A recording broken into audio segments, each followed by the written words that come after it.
Hey Diviners, Jay here, and maybe you can hear our new baby Wally in the background. Quick reminder, we are on a break this month and we are sharing a podcast from an Uproot Project member and environmental journalist, Eva Tesfaye. We hope you enjoy it.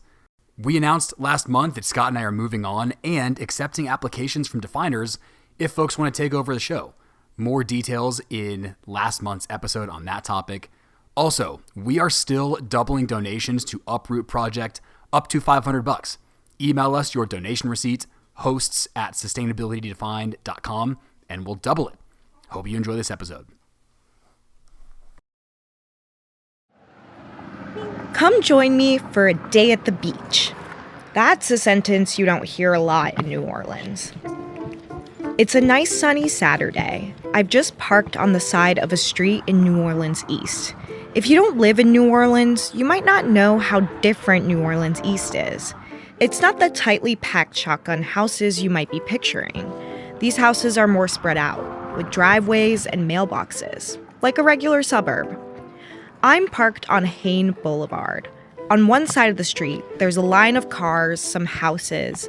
On the other side is a levee, tall, steep concrete bordering the street. At the top of that levee is a fence. And beyond it, you can't see it, there's a lake. And on that lake is a beach. And that's where I'm trying to go. But it's not going to be easy. Cars coming really fast, so you have to be kind of careful to pass. But there's a lot of people parked here. There's a lot of families coming who are walking over to the beach. So I'm gonna cross now. And I see Sage. He was waiting for me. Sage Michael Pellet is standing at the top of the levee. He's a skinny black guy with a laid-back, outdoorsy vibe. He's got a bucket hat and a hiking backpack, and he tells me where we have to go next. Then we got this short wall, this fence wall right here that you can climb over. Right past the caution, do not enter sign, no trespassing, we do that. We ignore the sign. Okay, I'm climbing over. I think I'm just gonna jump, all right? But we're still not at the beach yet. Now we're gonna walk and cross the train tracks. Yeah, it's an active railroad. The trains always blow their horn, they know about this area, and people are real careful. I just watched a couple with a small baby do the same thing. They passed their toddler off to each other to hop over the fence. But this is the barriers you have to cross and get through to get to Lincoln Beach. Yes. And that shouldn't be. Lincoln Beach, named after Abraham Lincoln, the so-called Great Emancipator. During segregation, it was a blacks-only beach, built to give people here badly needed access to nature, in particular water. And that's what Sage wants now, a real beach for New Orleanians, especially for Black New Orleanians. We walk through a small forest. I see remnants of huge, long picnic shelters. These used to be packed with families, drying off, sharing food. I can imagine in the past there were some neon lights running along it, and there's some bathroom settings in the back of it. But those picnic shelters are now abandoned. All that remains are curved cement pillars covered in graffiti and full of trash bags, which Sage actually put there. He and other beach advocates try to keep the beach clean.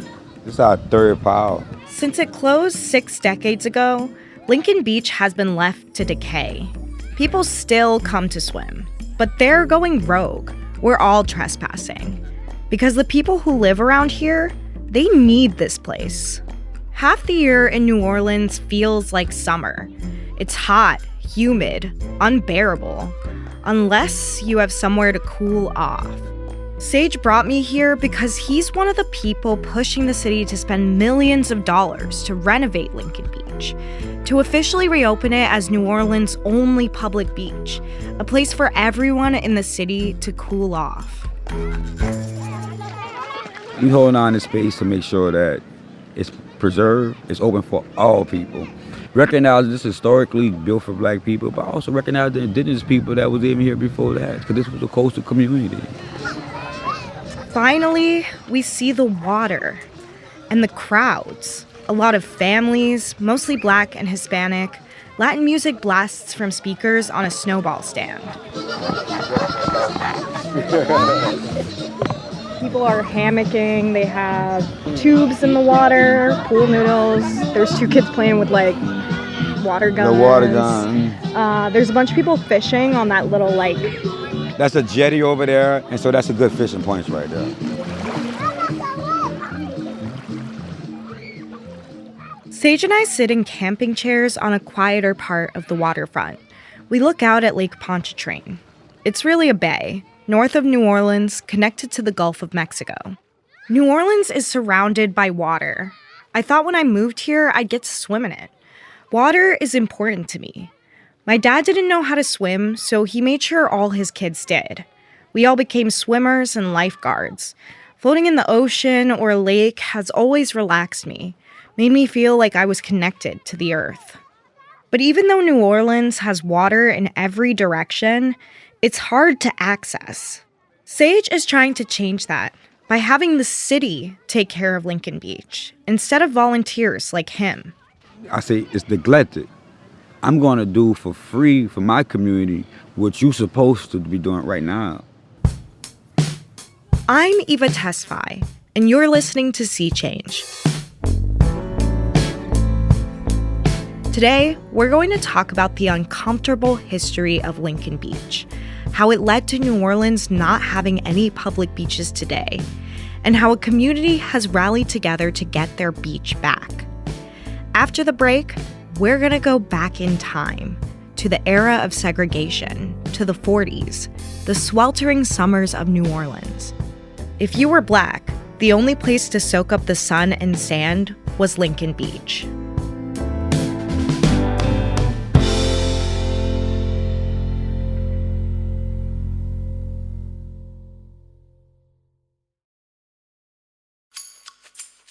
Raphael Casimir Jr. remembers going to Lincoln Beach when he was little.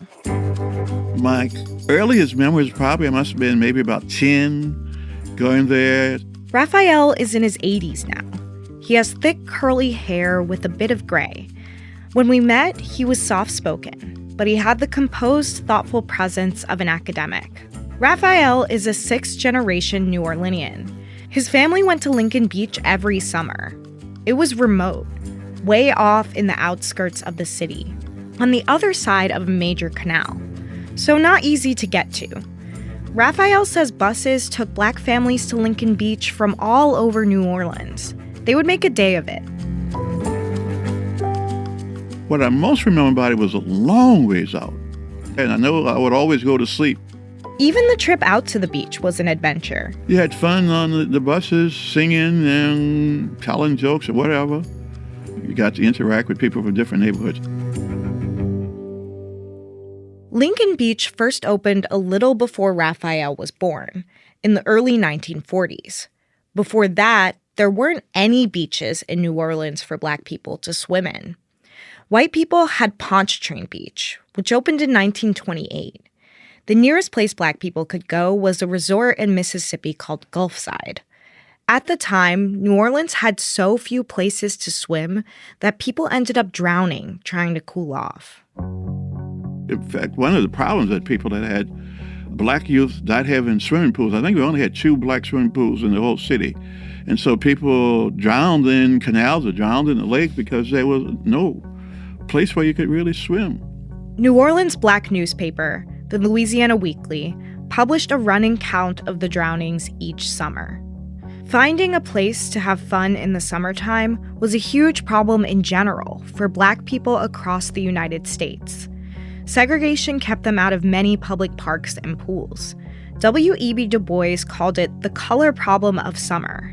That was the title of his article in the NAACP's magazine, The Crisis. To the American Negro, there comes, of course, the additional problem of race discrimination in amusement. And it comes most awkwardly because when one is searching for rest and renewal of strength, this is about the last time that one wants to settle social problems, or indeed to come in contact with them. Finding a place to swim was especially difficult, he wrote, and he zeroed in on New Orleans and its lack of beaches. New Orleans Negroes are practically shut out from the sea and parks. Black leaders at the time tried to convince the city to give Black people a beach of their own. One minister said the city accommodated ducks and geese before it accommodated Black people.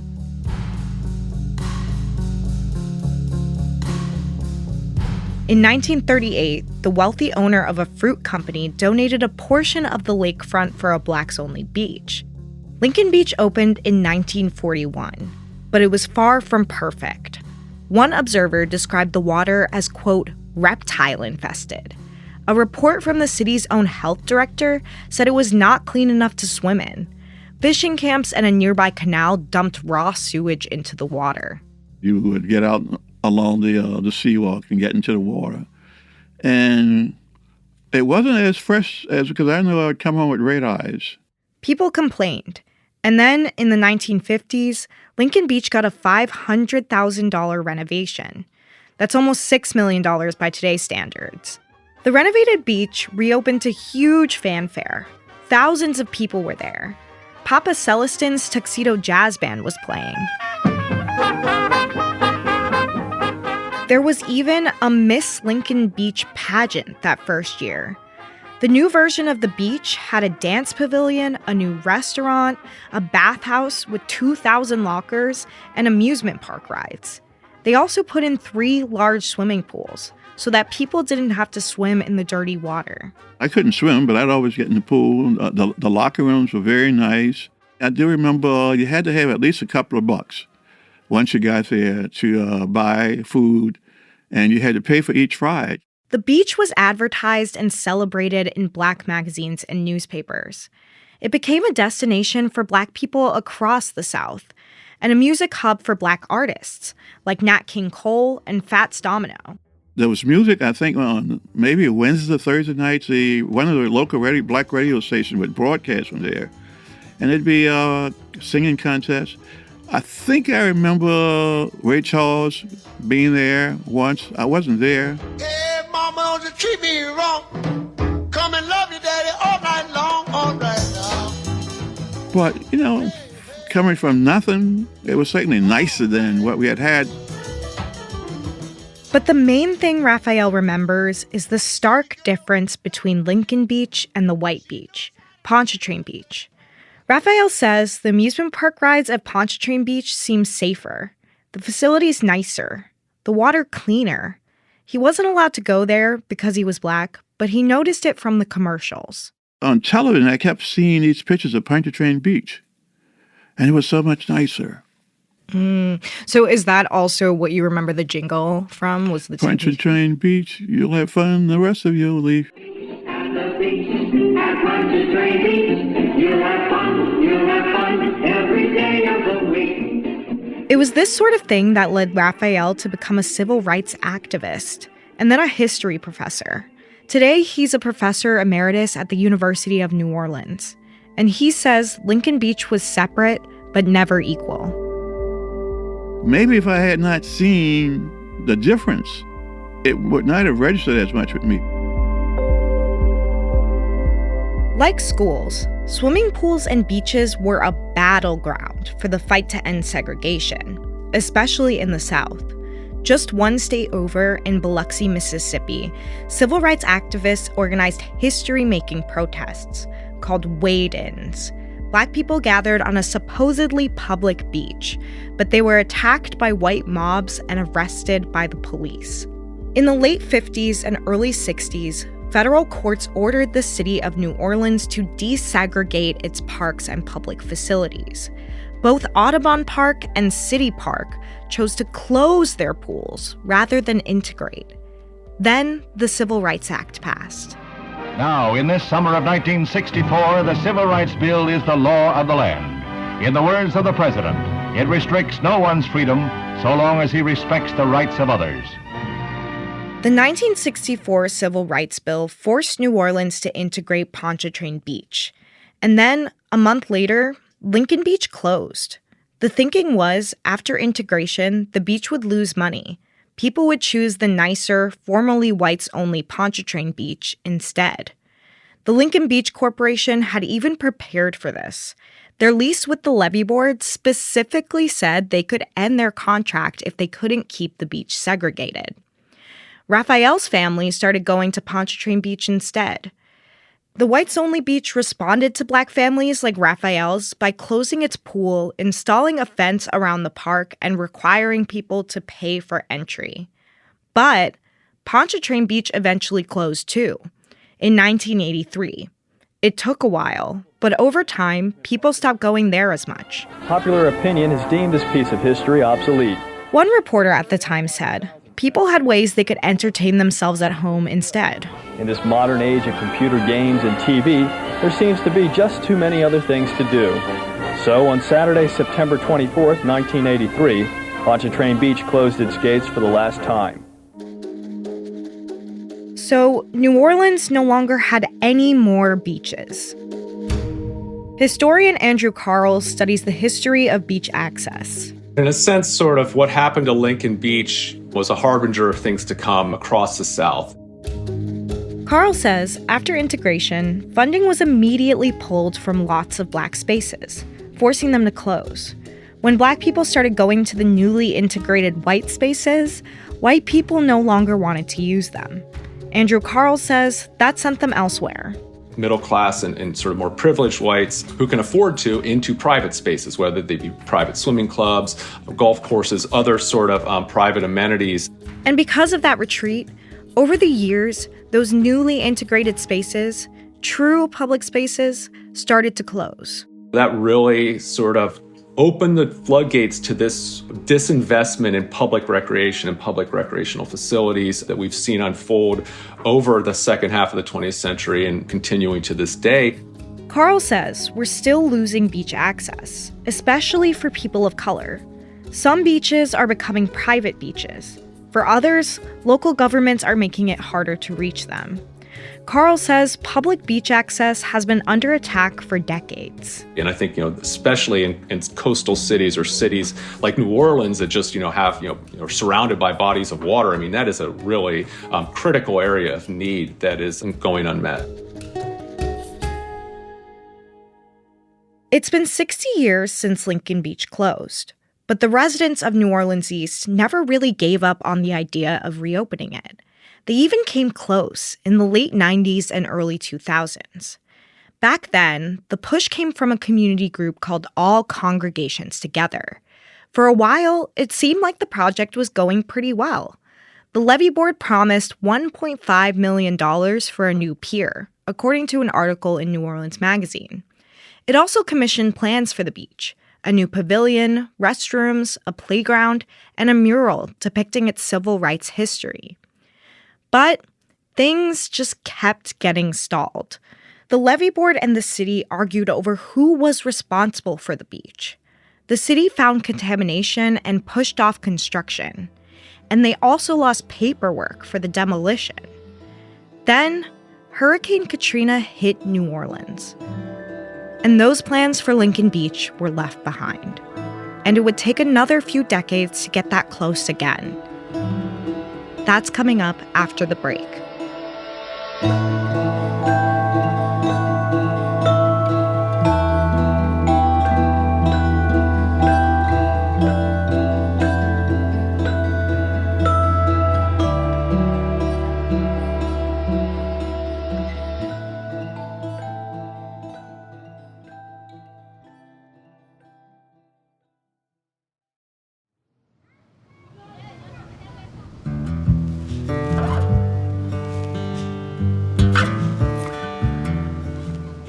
As a Black woman, I couldn't help but get excited at the idea of having a beach in town that has so much Black history. When I met up with Sage Michael Pellet, the skinny outdoorsy activist trying to reopen Lincoln Beach, he told me he was raised in New Orleans, born and raised. I was a barber for over 30 years and community organizing and part of New Orleans culture for a long time. Sage is 49 years old. He first came to Lincoln Beach when he was 24. Came over and with my dogs and I discovered it, and it was a beautiful sight of old amusement ruins and a beachfront in a wild forest. Sage is really the one who began this latest push to reopen Lincoln Beach. It was during the pandemic and the Black Lives Matter movement back in 2020. He started cleaning up the beach and posting about it on social media. Lincoln Beach was an opportunity for a project to say Black Lives Matter and to show Black Lives Matter and to inspire others to invest in their community and invest in our nature. But Sage hasn't been leading this effort alone. There's two other important people you need to know. Reggie. My name's Reggie Ford. I'm born and raised in New Orleans, attended 9 different public schools, lived uptown, downtown, and Cross River. And Bliss. My name is Trisha Wallace, also known as Bliss. I am a singer here in New Orleans, but also a philanthropist and activist. Sage likes to call them the Three Amigos. Bliss found Sage on Instagram, and Reggie saw him doing a TV news interview. They reached out to him, and the three of them started cleaning up the beach together. Eventually, they started the nonprofit New Orleans for Lincoln Beach. Bliss runs it now. We brothers, sisters, from then on, to this day, yeah. They hosted events they called Clean Up and Chill. People came to the beach, they played music and picked up trash. But they didn't just make the beach look nicer. They took on some small infrastructure projects too. Digging up old fences buried underground, creating trails using seashells, lining those trails with solar-powered lights. Sage says there was a lot of standing water. It creates millions of mosquitoes for that community. So we created drainage systems for the site. But there were issues they couldn't solve on their own. They couldn't fix how hard it is to get to the beach or keep people safe from the alligators. Have you seen an alligator? Yes, I've seen alligators. Baby ones, big ones. Even the trash can be too much. In 2021, the Three Amigos started asking for help from everyone. The city council, the mayor's office, even Congress. According to the mayor's office, fixing Lincoln Beach was on the to-do list, but not much progress was being made. The city says it was trying to figure out how to reopen the beach on a much smaller budget. But as Reggie sees it, the city kept dragging its feet. They always miss their deadlines. They're not the best at communicating with the public about what their next move is or what their current moves are. Reggie's great uncle was a freedom rider in the civil rights movement and an advisor to Martin Luther King. So he knew how to do this. He's got advocacy in his blood. He lobbied politicians to find more money. I demanded it, and the politicians delivered. That was my main thing and my main objective, for it to be fully paid with tax dollars so the public could have full control over stuff. His efforts paid off. City Council put aside $20.5 million for Lincoln Beach. And earlier this year, Congressman Troy Carter secured an extra $4.1 million from the federal government. I wanted to be a part of recapturing that thing, and that's what we did.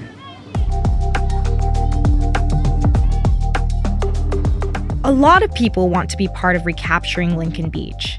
The first public meeting of the project was at Franklin Avenue Baptist Church, a huge modern black church in New Orleans East, right off the highway. Around 70 people showed up, all ages, mostly black, some Hispanic, Vietnamese, and white. Many seemed to already know each other. Most were excited about the future of Lincoln Beach. A couple city council members and staffers were also there. So was the architecture firm contracted to design the master plan for the beach. One of the landscape architects explained how the process worked.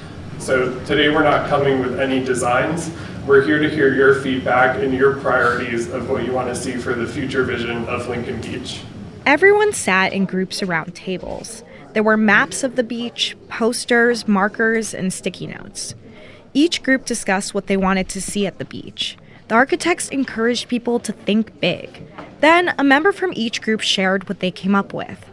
One of the priorities was making sure whatever the designs look like, they include the beach's black history. I think number one is just preserving the culture and the history of that space, understanding that that is a national landmark. Many people had thoughts about the environment. Water quality, is that going to be monitored? Rehabilitation of the coastline was important to our group as well as... And then there were some fun ideas. A beautiful idea that came up was like a drive-in movie theater. But a lot of people had concerns. Where are the funds going to be that are going to continue to show the priority that we have in that beach? Where are they going to come from? Another concern was entry into the beach, ADA accessibility, should there be a bridge? People wanted to know that the project would not only get done, but that it would get done right, with the city making efforts to engage everyone in the East, not just the people who show up to the meeting. And then one woman got up and summed up the stakes of the project, the reason so many people are invested in this beach, repairing their connection with water. There should be a campaign for Black children in New Orleans to learn to swim and be at one with the water. We are a water people. Why are we so disconnected not only from nature but water when we have several bodies of water here?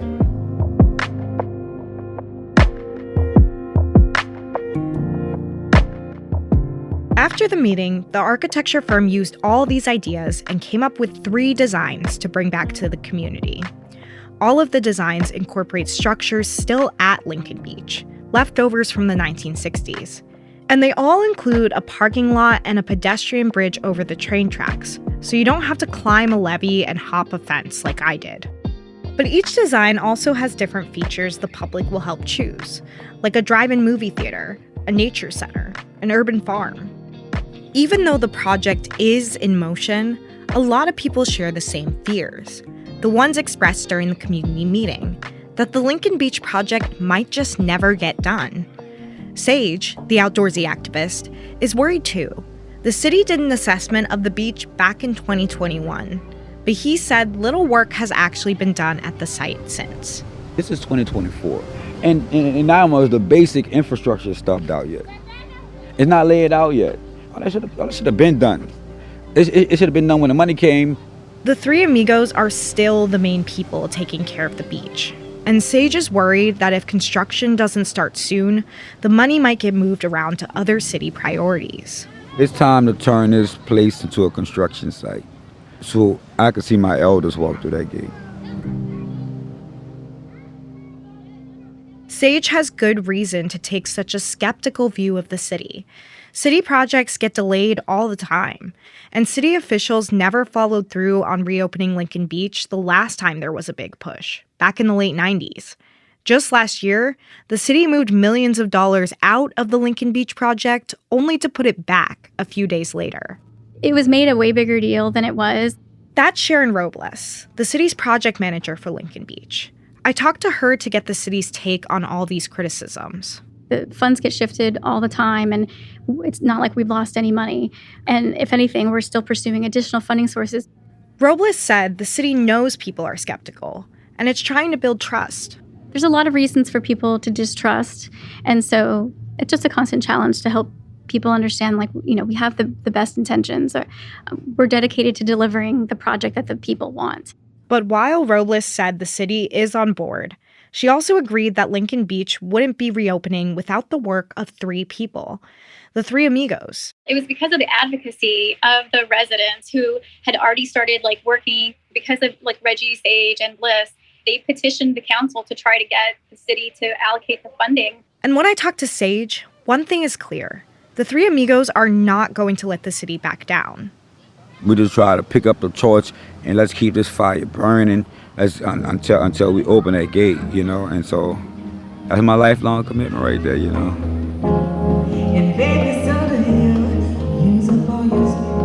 met Trisha Wallace earlier, also known as Bliss. She's one of the 3 amigos. It's Earth Day, and Bliss stands on a stage wearing a black dress and sparkly silver boots, singing about her love for Lincoln Beach, surrounded by abstract art of the beach that she painted herself. Call me revolutionary. I prefer resolutionary. I'll be on the beach, chilling with my peace, caring for your feet, you know me. Bliss has helped organize this concert at a performing arts center in another New Orleans neighborhood. The point of it is to tie together the health of the earth to what's good for the people of New Orleans East. Bliss is hopeful. She's also the head of the mayor's community advisory board for the Lincoln Beach project. She says from her perspective, things are moving along pretty well. She feels like despite the struggles, real progress has been made on bringing Lincoln Beach to the public. She told me before she got on stage that she wants the concert to honor that. Celebrating connections and the hard work that we've done. We've done a lot to bring this to light and also to make sure that it's developed in the way that will embrace the community versus shutting us out. Bliss likes imagining the children, who will soon enjoy the beach. She says having the beach is a piece of freedom they deserve. And I've watched several children just, as soon as they see it, they know what to do. They run straight to the water. And she sings about that.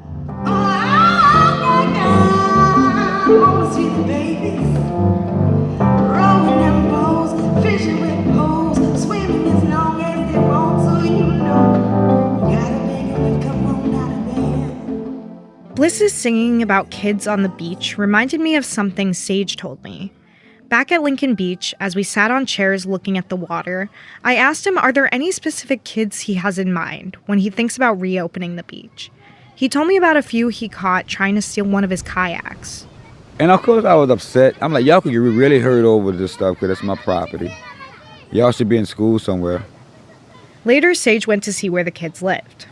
But when I went rolling this street, that's the street I'm talking about, literally, not a flower on the street.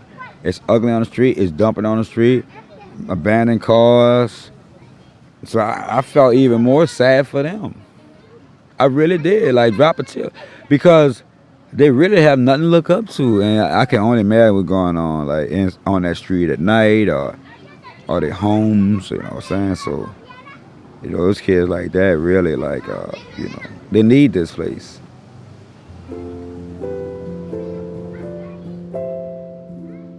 As we left the beach, Sage offered to buy me a mango snowball. So we walked back over to the more rowdy side of the beach. Sage was immediately swarmed by a group of kids from a family that he knew. He said hi, and the smallest, probably around 5 years old, followed us over to the snowball stand. What up, man? You good? Sage told the kid he was talking to a reporter. You tell her, he said to the boy. Tell her about Lincoln Beach.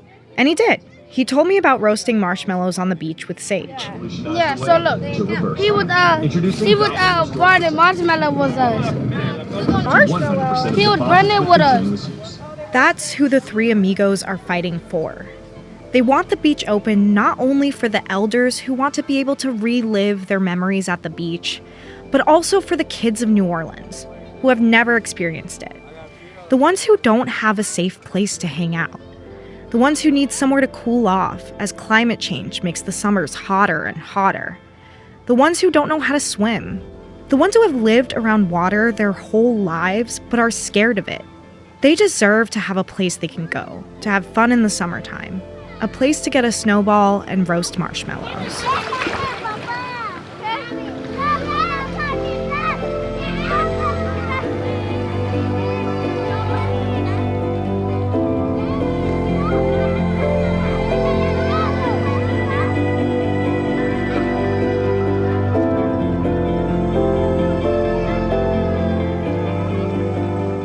Thanks for listening to Sea Change. This episode was reported and hosted by Eva Tesfaye.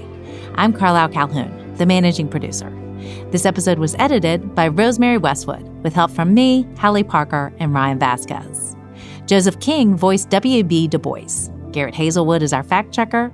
Our sound designer is Emily Jankowski, and our theme music is by Jon Batiste. Special thanks to the Amistad Research Center at Tulane University and Sage Michael Pellet for sharing their archives. Sea Change is a WWNO and WRKF production.